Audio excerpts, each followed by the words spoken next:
I am a property owner, 34M, with a string of houses in my name in our hometown. This has been due to years of hard work, careful investments, and sacrifices made along the way. Just to give context, I come from a modest family. My parents were both blue-collar workers and labored tirelessly to provide a comfortable life for me and my siblings. They always dreamed of owning their own house one day, but it was beyond their reach. It was their upbringing that ignited my ambition and fueled my determination to build a better life for myself and my family one day. I met my wife during our college years. My wife shared similar experiences in her family. Raised by a single mother who worked multiple jobs to make ends meet, she learned the significance of financial prudence and resourcefulness. We both wanted to overcome financial struggles one day and create a stable life for our children in the future. My wife and I tirelessly bought and flipped houses over the years. We saved every penny and made careful investments that eventually led to our ownership of several properties. Each property represented years of hard work, countless sacrifices, and a shared dream between us. Today, I am a father to 2 wonderful kids, a son, and a daughter. Our properties are not just a source of income but a symbol of our dedication to securing a future for our children. Little did I know that my life would soon take an unexpected twist, thanks to an entitled woman named Emily, 40F, who has been one of my tenants for a few years.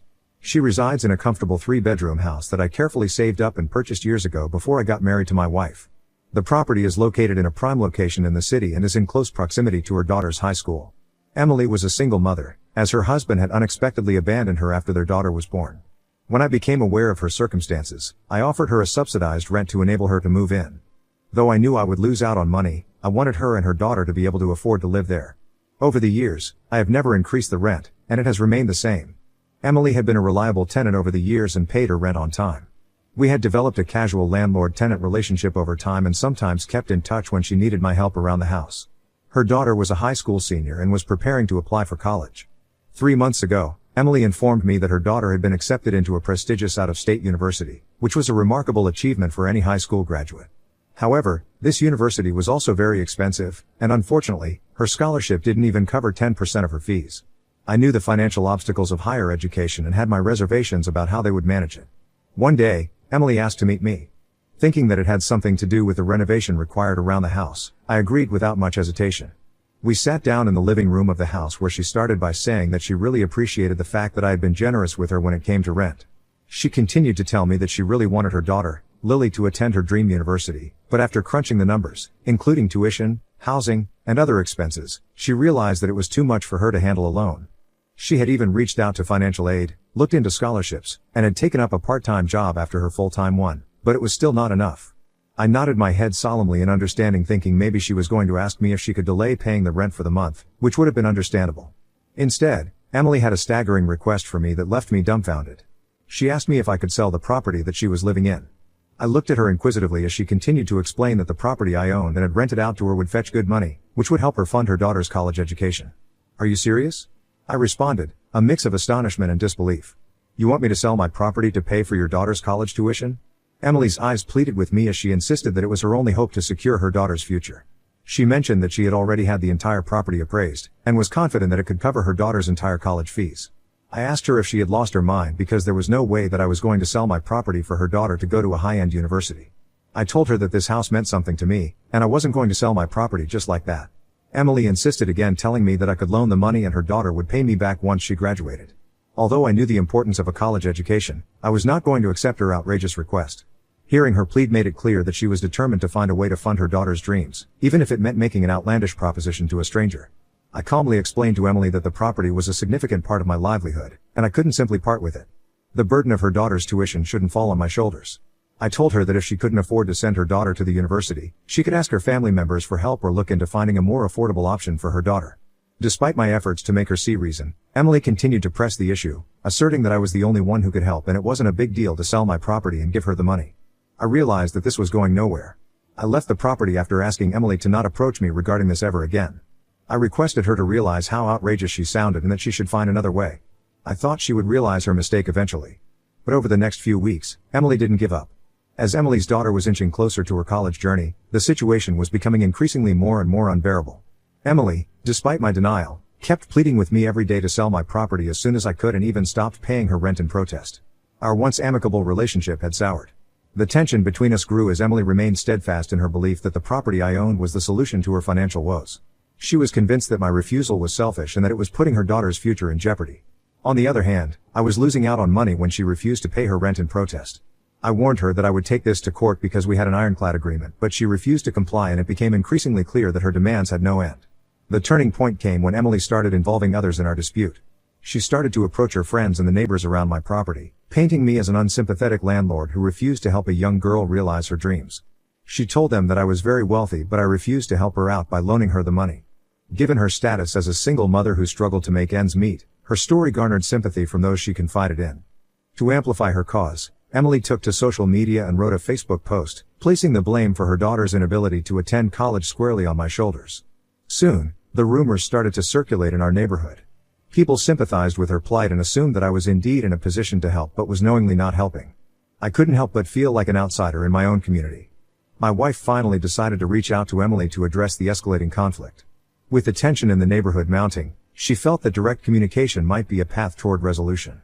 Emily, however, wasn't in the mood for a calm discussion. She immediately launched into a tirade about how I, as the landlord, had the means to sell the property, which she believed was the only way to secure her daughter's future. Despite my wife's earnest attempts to reason, Emily's conviction remained unshaken. She asserted that we had the means to fund her daughter's college education and that we were being selfish. The conversation continued in a repetitive loop, with Emily repeatedly pushing my wife to convince me to agree to her demands. Her post, which had painted me as an unsympathetic and wealthy landlord who was refusing to help a young girl achieve her dreams, had a noticeable impact on the neighbors and the local community. Some neighbors who had previously been on friendly terms with us started to view us with skepticism. They began to believe that I indeed had the means to alleviate her daughter's financial burdens, but that I was knowingly refusing to do so out of selfishness. Others, who were aware of my upbringing, hard work, and the reality of my situation, shared my perspective and were just as appalled by Emily's audacious demand for me to foot the bill. They reminded me that I needed to protect my property and maintain the hard-earned legacy I had built. The community became more and more divided every day, with some sympathy being directed toward Emily. Despite the mounting pressure, I stood my ground, resolute in my decision to protect my property. I had invested years of hard work and sacrifice to secure it, and it was not something I was going to part with simply. Meanwhile, Emily continued to fuel the flames, accusing me of lacking empathy and exploiting living in my property rent-free. Her social media posts became increasingly vocal, sharing stories of her daughter's determination and the countless sacrifices she had made to prepare for college. As a result, the debate escalated from a private disagreement to a public discourse. The weight of the allegations started affecting my family also. My kids began to experience bullying at school, with their classmates parroting the false claims they had heard from social media about me. It was heartbreaking to witness the distress this situation caused them. It was then that I decided that it was time to take action. I had kept quiet thinking that Emily would eventually stop, but now that my children were being affected, it was time to set the record straight and defend my integrity. I reached out to a lawyer who specialized in property disputes and tenant-landlord conflicts. We immediately drafted a cease and desist letter to put an end to Emily's defamatory actions and protect my standing within the community. My lawyer informed me that the cease and desist letter was the first step in our legal battle, and if Emily didn't back down, we would take it all the way to court. When Emily received the letter, she was understandably surprised. She attempted to reach out to me by phone, but I chose not to answer her calls. So she sent me a text message expressing her desire to talk to me and clear this out before things could go too far. She told me that this was all just a huge misunderstanding and that she and I could talk this out. I replied back stating my intention to take her to court.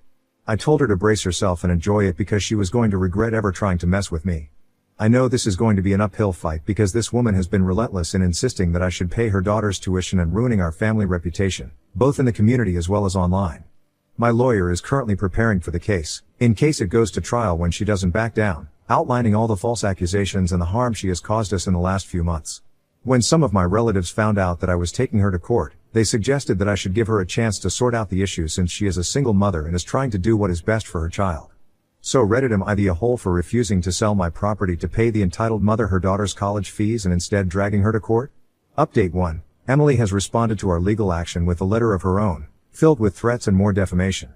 She has accused me of charging a high rent despite knowing her financial situation, which, according to her, made it impossible for her to save up for her daughter's education.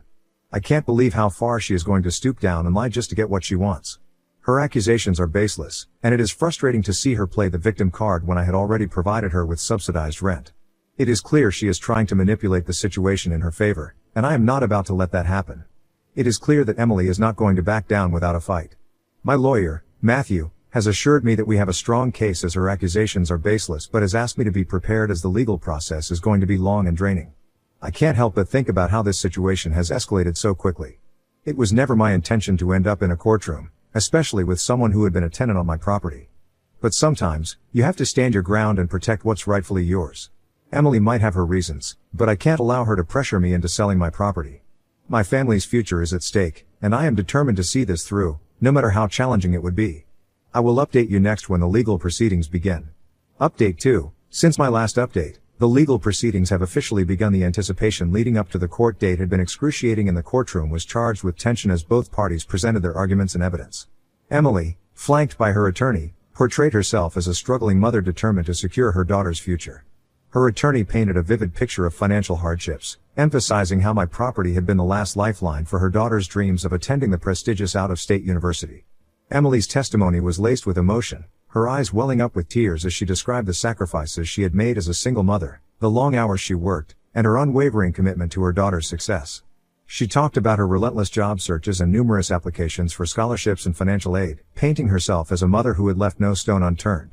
Throughout the proceedings, Emily's attorney relentlessly painted me as a wealthy, unsympathetic landlord who prioritized profits over a young girl's dreams by charging her with high rent. They implied that I had been aware of Emily's financial struggles yet continued to exploit her situation. But the most astonishing twist in the story came when Emily introduced a witness who was a family friend. We were shocked when this friend claimed to have witnessed a conversation between Emily and me where I allegedly promised to sell the property to finance her daughter's college education. I sat in disbelief as this blatant falsehood was presented in the courtroom. My attorney, Matthew, vehemently challenged this claim, asserting that no such conversation had ever taken place. He decided to take a more methodical approach to disprove this witness's claim. First, my attorney carefully cross-examined the family friend who had testified about the alleged conversation between me and Emily. He posed a series of detailed questions aimed at establishing the credibility of the witness's memory. Matthew asked about the date, time, and location of the supposed conversation, seeking to elicit inconsistencies or gaps in the recollection of events. In response, the family friend struggled to provide consistent details and could not produce any concrete evidence, such as text messages or emails, to support their claim. Their testimony became increasingly shaky under the scrutiny of the cross-examination.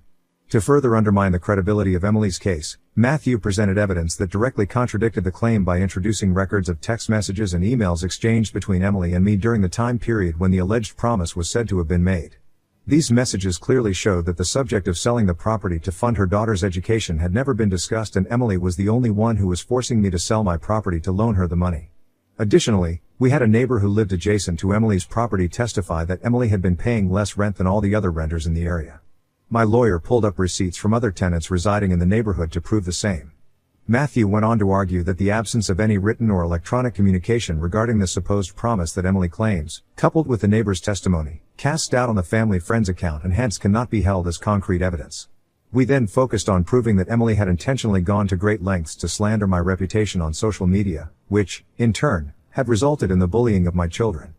My attorney presented a comprehensive record of Emily's social media posts and messages where she had accused me of being an unsympathetic and heartless landlord who refused to support her daughter's dreams. These posts were filled with emotional appeals and outright falsehoods, designed to gain sympathy and support from the community. We highlighted that these posts were intentionally crafted to create a narrative that painted her as a struggling mother doing everything in her power to secure her daughter's future when in reality she was emotionally blackmailing me to sell my property. Matthew then introduced screenshots of social media comments and direct messages from individuals who had engaged with Emily's posts. Some of these individuals were part of the local community and had formed a negative opinion of me based on the false information presented by Emily. These comments ranged from expressions of sympathy for her plight to outright accusations that I was an unfeeling landlord exploiting her situation. In addition to the social media evidence, we presented witness testimonies from my children, who had seen my children experience bullying at their school due to Emily's social media posts. They described how their classmates had echoed the false claims they had read on social media about their father, leading to name-calling and harassment. My attorney went on to argue that there was a direct connection between Emily's false accusations on social media and the bullying my children had endured. The intentionally misleading narrative she had crafted had not only damaged my reputation but it also directly affected my family's well-being. This presentation of evidence effectively showed how Emily's actions on social media led to real-life consequences for my children. As the legal proceedings continue, I am confident that justice will be served. The evidence presented so far has shed light on the truth and exposed the false claims made against me. I believe that the court will see through the manipulation and ensure a fair outcome in this case. Update 3, we won. The past month has been a grueling experience due to the legal proceedings. It has been like a roller coaster ride, with unexpected twists and turns. My lawyer continued to present evidence and testimonies, which made it increasingly clear that Emily's claims were baseless. Her attempt to manipulate the situation by introducing a family friend who falsely testified about a promise I had never made fell apart under scrutiny. The lack of concrete evidence and inconsistencies in the witness's account cast doubt on the validity of their claims. After a thorough examination of all the evidence and testimonies, the judge finally announced the verdict and ruled in my favor. This came as a huge relief to me, and I was grateful that the judge had seen through all the baseless claims. Emily was found guilty of defamation and was ordered to pay damages for the harm she had caused to my reputation, starting with paying the rent for the previous months and additional fines. A restraining order was also issued by the judge, preventing Emily from making any further defamatory statements about me or my family. This ruling successfully validated my actions and my right to protect my property. As the legal battle concluded, I watched Emily sitting beside her lawyer looking defeated. I turned to look at her daughter, Lily, and couldn't shake off the thought that her dreams had been compromised by her mother's sense of entitlement. This nightmare was finally coming to an end with justice being served. It was a lesson for everyone on the importance of defending oneself and not letting someone else's audacious demands shake our core beliefs. I can now move forward with a renewed sense of self-assurance and the knowledge that my house and our livelihood are secure. I would like to thank everyone who has supported me in this journey so far. The mental pressure and struggles my family and I went through were immense, but ultimately, truth prevailed. Update 4. It has been 6 months since my last update. Following my courtroom victory, the restraining order has effectively silenced Emily, and the damages she had to pay for defamation provided some level of consolation for the harm done to my reputation. Emily and her daughter had to move out after I gave them the eviction notice. While their circumstances remained challenging, I knew they were no longer my responsibility. I did feel a twinge of sympathy for her daughter's lost educational opportunities, but the reality was that her mother's audacious request had put their family in a difficult situation. Emily was also forced to take down her defamatory social media posts as part of the court's ruling, and everyone quickly found out the extent of her lies. The last I heard about them was when her daughter, Lily, reached out to me with an apology out of nowhere. Lily had always been a great kid and I had watched her grow up, but when her mother started falsely alleging me, I cut off contact with them. I was surprised that she wanted to get in touch with me after her mother publicly lost the case. Her message was filled with genuine remorse for the way her mother had behaved and the consequences that had befallen her family as a result. She expressed gratitude for our patience and understanding during the ordeal, recognizing that her mother's actions had caused harm to both our families. She also shared that they had relocated to a more affordable area and that she had decided to attend a local college to pursue her education. She informed me that she had spoken with her mother after the legal proceedings had ended, and had asked her to back off, stating that she was determined to secure her own future without making any audacious demands. I felt sympathy for what she had to go through at such an early age because of her entitled mother's false claims. I told her that everyone deserves a second chance, and it was admirable that she was taking control of her own destiny. I wished her the best of luck with her studies and assured her that the past was behind us. Now that Emily and her daughter no longer live on my property, our life has settled into a new normal. The weight of the false accusations and the bullying our children faced earlier has been lifted. We took action by reaching out to our children's school and addressing the bullying they had gone through.